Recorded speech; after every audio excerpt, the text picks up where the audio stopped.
बंगाल में आगे जाती हुई नजर आ रही है। हम क्या माने इस बड़े बदलाव से, इस बड़ी हैट्रिक से?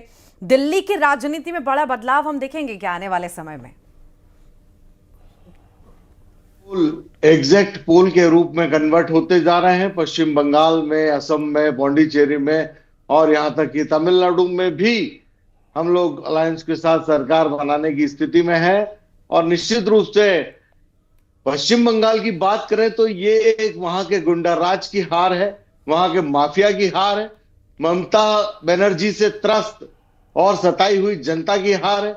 जिस हिसाब से फीमेल क्राइम बंगाल में हुआ है उसकी हार है, और जिस प्रकार से घुसपैठ को बढ़ावा ममता जी ने दिया था ये उसकी हार है। प्रधानमंत्री मोदी जी और भाजपा को जनता ने चुनकर जनता स्वयं जीती है, और लोकतंत्र की जीत के लिए चुनाव आयोग बधाई का पात्र। जी जी। असम में निश्चित रूप से उनके मुख्यमंत्री हिमंता विश्व शर्मा के कामकाज की जीत है, जनता के चहेते के रूप में। और प्रधानमंत्री मोदी का आशीर्वाद प्राप्त किए हुए डबल इंजन की सरकार चला ही रहे थे, वो जनता की कसौटी पे खरे उतरे हैं।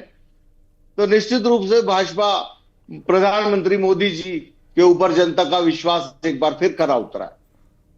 बिल्कुल। और कुछ दर्शकों के भी सवाल आ रहे हैं। एलिया सर, मैं आपके पास आना चाहूंगा बहुत शॉर्ट में।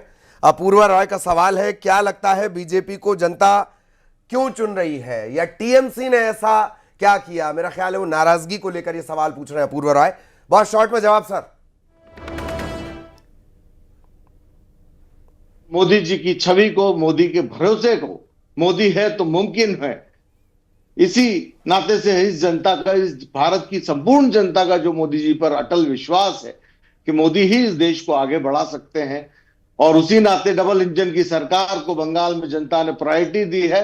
और ममता की जो एक स्थिति थी गुंडा राज की, जो गुंडा माफिया राज, सिंडिकेट राज जो ममता ने स्थापित करा, उससे मुक्त कराने के लिए जनता ने उन्हें विदाई दी है, और मोदी जी के नेतृत्व में पश्चिम बंगाल में भाजपा को जिताया। और बहुमत का आंकड़ा पार करती हुई बीजेपी रुझानों में नजर भी आ रही है। देखिए, टीएमसी 97 सीटों पर सिमटती हुई नजर आ रही है। बीजेपी को प्रचंड बहुमत मिल रही है, जिसका दावा बीजेपी कर रही थी। टीएमसी को 100 से भी कम, राकेश सर की भविष्यवाणी भी सच हो रही है। उन्होंने कहा था कि 100 के नीचे टीएमसी जा सकती है। हाँ। वैसा कुछ नजर आ रहा है। प्लीज राकेश जी। जी, ये तो मैंने पहले ही आकलन लगा लिया था कि टीएमसी 100 के नीचे जाएगी। और तमिलनाडु के अंदर जैसे हमने विजय की बात करी, हमने कहा था 100 के ऊपर वो जाएंगे, तो बिल्कुल वो दोनों लगभग सिचुएशन सेम हो गई है, सिद्ध हो गई है वो चीज़ें। और मुझे लगता है कि शायद ये जो प्रदेश की जनता ने शायद बहुत सोच समझ के इस वोट को डाला है, अपनी ताकत का, वोट की ताकत का इस्तेमाल किया है। और कहीं ना कहीं इसमें देखो एसआईआर का भी रोल रहा, क्योंकि जो लोग ऐसे थे जो मृत थे, जो लोग पलायन कर चुके थे, जिनके नाम पे कोई और वोट कर रहा था, कुछ ऐसे घुसपैठिए थे जो फर्जी वोट बना के और वोटिंग लिस्ट में अपना नाम शामिल करवा के वोट डालते थे, और एक पार्टी विशेष को उसका लाभ मिलता था। जिस चीज़ पे जब ये कड़ाई से एक प्रहार हुआ तो उसका एक मिला नतीजा, और दूसरा एक लोगों के अंदर में जो वोटिंग परसेंटेज बढ़ा, क्योंकि लोगों के मन में एक भय रहा कि अगर हम वोट नहीं डालेंगे तो कहीं ऐसा ना हो अगली बार किसी एसआईआर में हमारा नाम हट जाए। तो लोगों ने भी बढ़ चढ़कर वोट के अंदर, वोट की अपनी ताकत का इस्तेमाल किया, बढ़ चढ़ के हिस्सा लिया।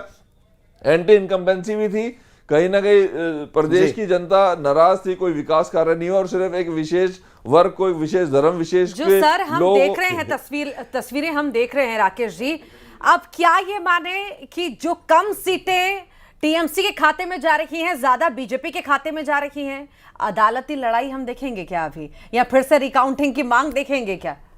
देखिए, रिकाउंटिंग की मांग जहां पे कोई थोड़ा बहुत अंतर होगा जीत का, वहां पे वो मांग उठ सकती है। इससे कोई इनकार नहीं किया सकता कि कोई भी जो हारता है वो अपनी हार को जल्दी से स्वीकार नहीं करता। अदालती लड़ाई का अगर हम इसका ठीकरा ईवीएम पे, इसका ठीकरा स्ट्रांग रूम के अंदर और बहुत सारी चीजों में फोड़ा जाएगा, पर इससे कोई बहुत उलटफेर नहीं होने वाला, कोई नतीजों में बहुत फेरबदल नहीं होने वाला। क्योंकि ज्यादातर अगर हम गैप देखते हैं तो टीएमसी और भाजपा के अंदर डबल का अंतर है। बात यहाँ पर ये होगी कि अगर बहुमत का आंकड़ा बीजेपी पार कर रही है तो जोड़ तोड़ तो नहीं होगा इस बार, ये मान लेते हैं हम। बिल्कुल, जोड़ तोड़ के लिए वहां पे कुछ है ही नहीं। कांग्रेस 0 पे खड़ी है, और लेफ्ट भी ऑलमोस्ट 1 पे आगे चल रहा है, वो भी है नहीं है, क्योंकि लेफ्ट मुक्त हो चुका है बंगाल भी और केरल नहीं, भी। ऐसा लग रहा था ना आसपास आके तो बीजेपी मुझे और लगता नहीं टीएमसी कोई जोड़ तोड़ के टकराएगा। लिए कुछ बचा हुआ है। अदर सिर्फ एक दो लोग हैं जिन पे कुछ दाव खेला जा सकता है, उसकी मुझे लगता नहीं कोई जरूरत पड़ेगी। भाजपा तो पूर्ण बहुमत से काफी आगे इस वक्त नजर आ रही है।